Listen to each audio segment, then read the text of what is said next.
विजयनगर गांव में मोहन सेठ रहता था, जो लोगों की खूब मदद करता था। सुनती हो भाग्यवान,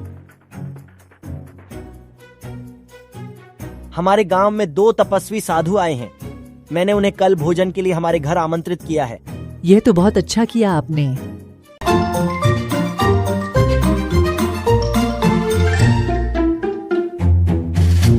ओ सुनीता, इतनी सुबह सुबह कहाँ जा रही हो? बस यही पास से सब्जियां लेने जा रही हूँ। आज साधु बाबा हमारे घर आने वाले हैं। आज तो इतना अच्छा खाना बनाऊंगी, साधु बाबा का दिल खुश हो जाएगा। वो मेरे भोजन की तारीफ करते हुए थकेंगे नहीं। अच्छा, इतनी सब्जियां काफी रहेगी।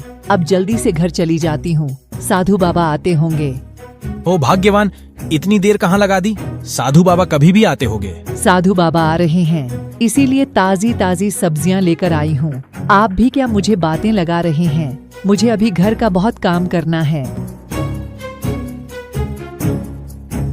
सुनीता बड़े दिल से साधु बाबा के लिए भोजन बनाने लग जाती है। अरे भाग्यवान, जरा बाहर तो आओ, देखो साधु बाबा आ गए हैं। हाँ, आती हूँ। चलो, खाना तो बन गया है। सुनीता बाहर चली जाती है और दीवार के ऊपर छिपकली चल रही होती है, जो खाने में गिर जाती है और सुनीता वो ही भोजन साधुओं को परोस देती है। जब दोनों साधु वह भोजन खाते हैं तो दोनों साधुओं की मृत्यु हो जाती है। ऊपर से यमराज यह सब देख रहे होते हैं।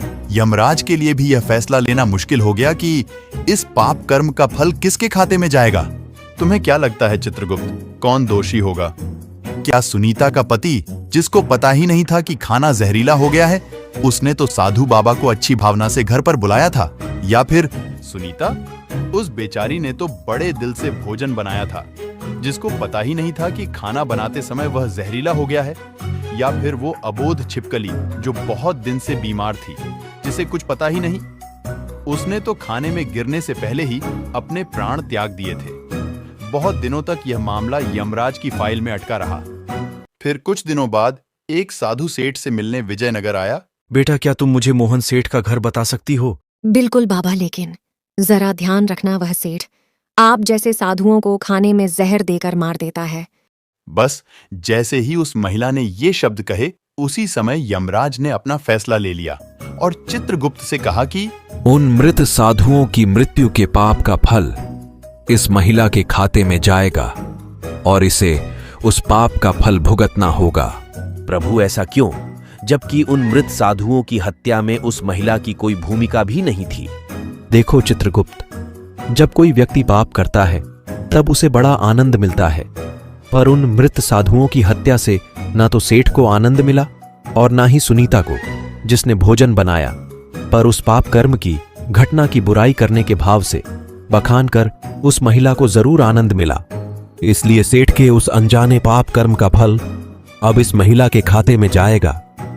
बस इसी घटना के तहत आज तक जब भी कोई व्यक्ति जब किसी दूसरे के पाप कर्म का बखान बुरे भाव से करता है या बुराई करता है, तब उस व्यक्ति के पापों का हिस्सा उस बुराई करने वाले के खाते में भी डाल दिया जाता है। सीख, अक्सर हम जीवन में सोचते हैं कि हमने जीवन में ऐसा कोई पाप नहीं किया, फिर भी हमारे जीवन में इतना कष्ट क्यों आया? ये कष्ट और कहीं से नहीं, बल्कि लोगों की बुराई करने के कारण उनके पाप कर्मों से आया होता है, जो बुराई करते ही हमारे खाते में ट्रांसफर हो जाता है।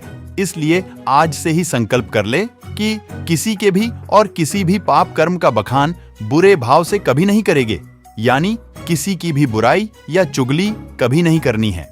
अगर दोस्तों आपको कहानी अच्छी लगी है तो कमेंट में जरूर बताएं और रेड हार्ट कमेंट करना ना भूलें।